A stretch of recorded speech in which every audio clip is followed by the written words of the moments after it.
Quit half-assing a battle royale. Quit trying to find the middle ground between battle royale and multiplayer.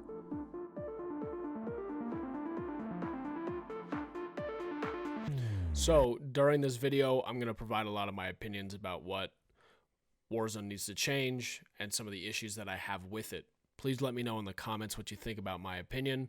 I'm always open to criticism, or if you feel the same way, give a like to the video. If you don't mind also taking the time to click the button, subscribe to the channel, that would be fantastic. Hey, what's up? It's DJ Stickboy, and I want to chat about Warzone. I frequently play the game. I've tried it out a little bit more since the most recent update, and in a past video, I didn't even play the game before I had felt like I had adequately reviewed the Rebirth Island Edition update for Warzone that happened earlier this year.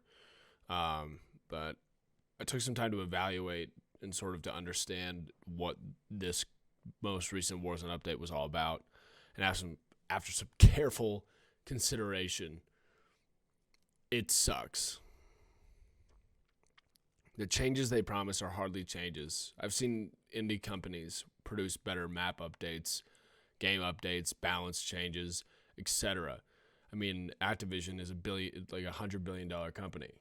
How are they not allocating resources to update at a rate that an indie game can update at?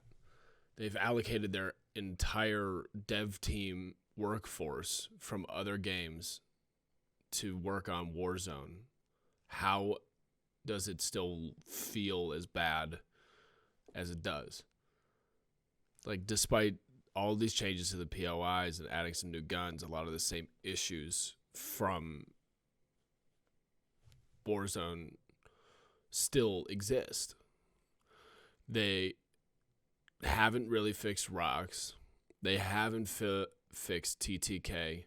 They haven't fixed loot rarity. They haven't fixed just how people sort of rotate in the game.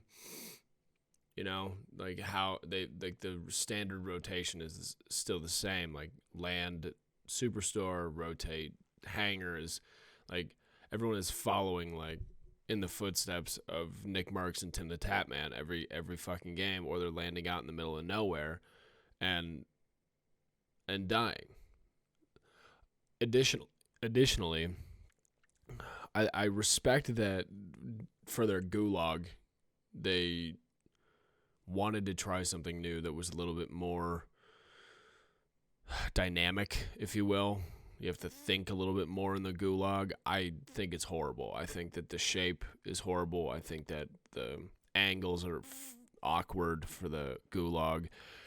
I it just doesn't feel good. This game has never really felt good. Like, it doesn't, when I'm playing the game, like what I'm doing mechanically, I don't feel rewarded because I feel like I'm running in sludge, and I shouldn't be feeling that way. That doesn't make any sense.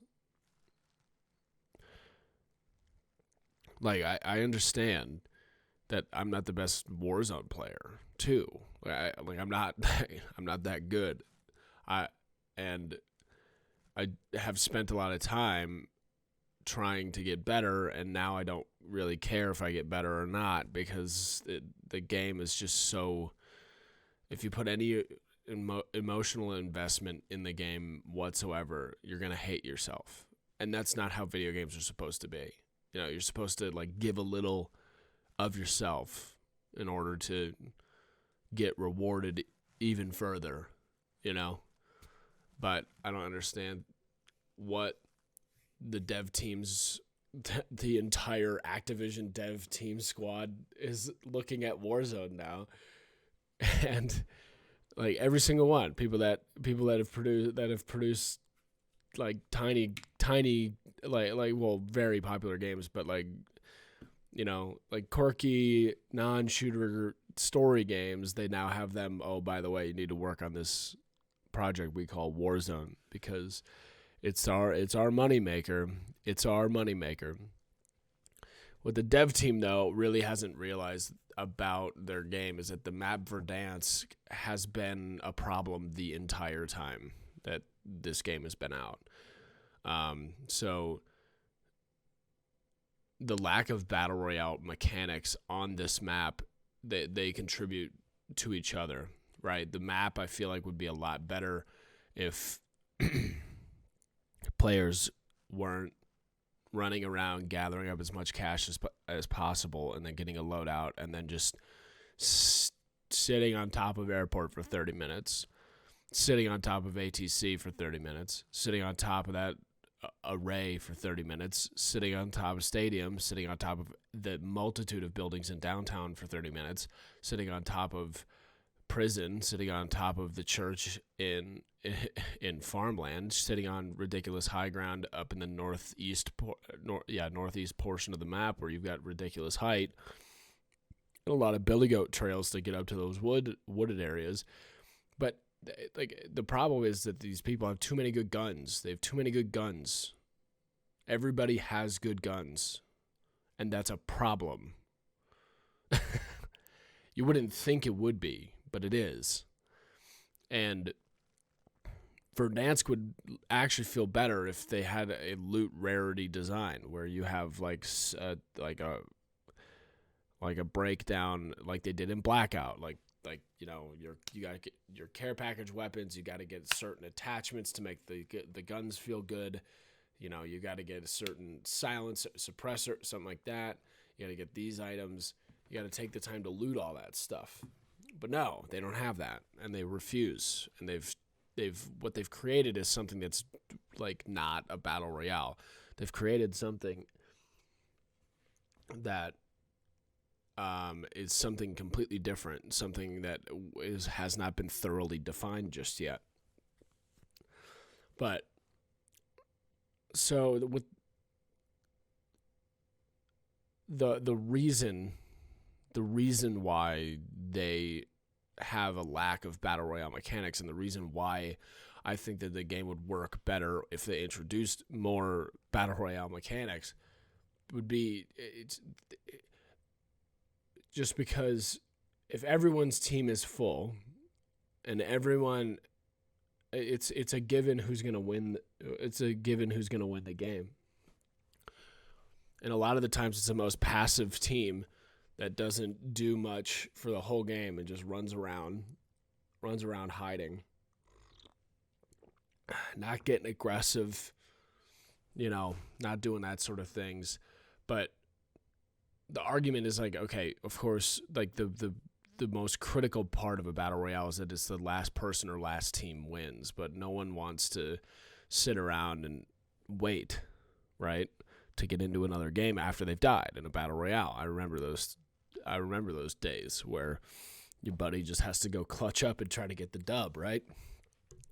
So I understand that people don't want to sit around and not play a video game. You want to play the video game.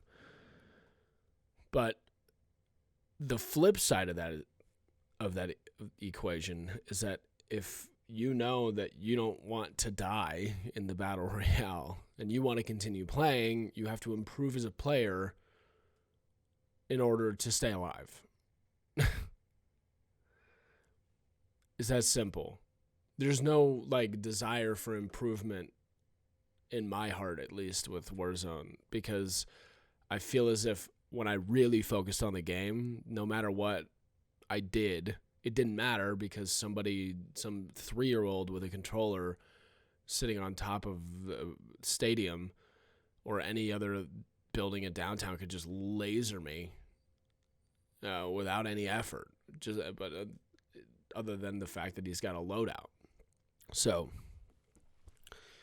and the reason why there's loadouts, the reason why that there's respawn, there's an ability to respawn people, like,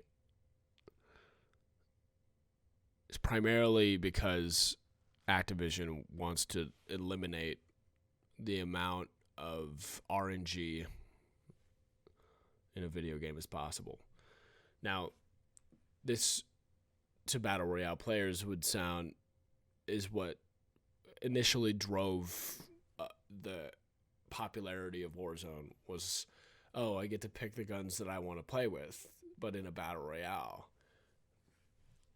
like the exact to the T. But the loadouts are an issue largely because floor loot does not compete.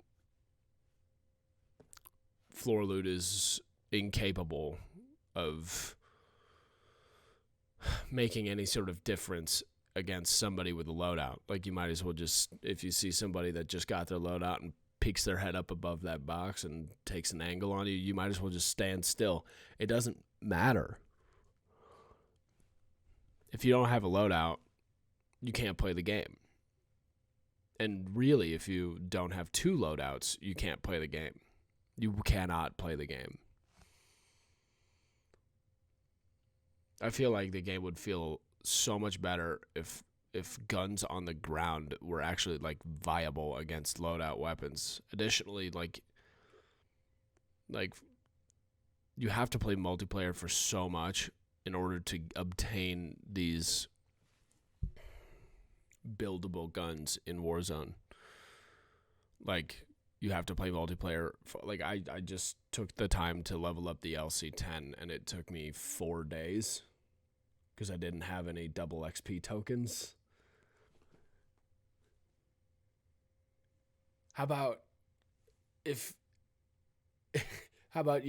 just in Warzone, like, maybe just give everyone every attachment, right? Give everyone every attachment. Don't make them go into don't make them go into multiplayer. What are you doing? Just keep it short and sweet. What do you got to do this for? It doesn't make any. It makes sense money wise, certainly, and that's the only reason why it makes sense. That's the only argument that makes the most sense. Otherwise, any other game would be like, yeah, just have whatever you want. Have every gun leveled up so that you can decide what guns you want to run against the people out there and give you the best chance at winning against people with loadouts, right? The fact that I've got to sit here and play fucking multiplayer for 24 hours to level up one gun to max level so I can use it in a different game is completely bonkers. And that sort of relates into my next point, which is I have a proposal for Warzone, for the Warzone dev team. If anybody that watches this, please relay this message to them. Warzone, please eliminate floor loot. Trust your guts and make this functionally a multiplayer battle royale experience. Quit half-assing a battle royale. Quit trying to find the middle ground between battle royale and multiplayer. Just commit to the idea that plunder is the best version of your game. Now, I'm not talking about obtaining the money, but the method of you die, you respawn, you fly in. You die, you respawn, you fly in. Immediately. Because that's what you know how to do. That's what Activision knows how to do. Is create a multiplayer experience. Quit trying to find this dynamic where you find this sweet spot in between multiplayer and battle royale. Just make it another multiplayer. Give up on the floor loot. It'll likely make your servers a little bit more strong and confident. I would have to probably worry less about like desync, server strain, because there's no loot on the ground. So just give everyone the loadout, the gun that they want, just like in multiplayer. Give them their perks. give them a method to get different perks and just commit to it. What's wrong with that? Or maybe, maybe you shouldn't respawn every single time, but maybe you should respawn like 4 or 5 times before you're officially dead. And then you're dead, you know?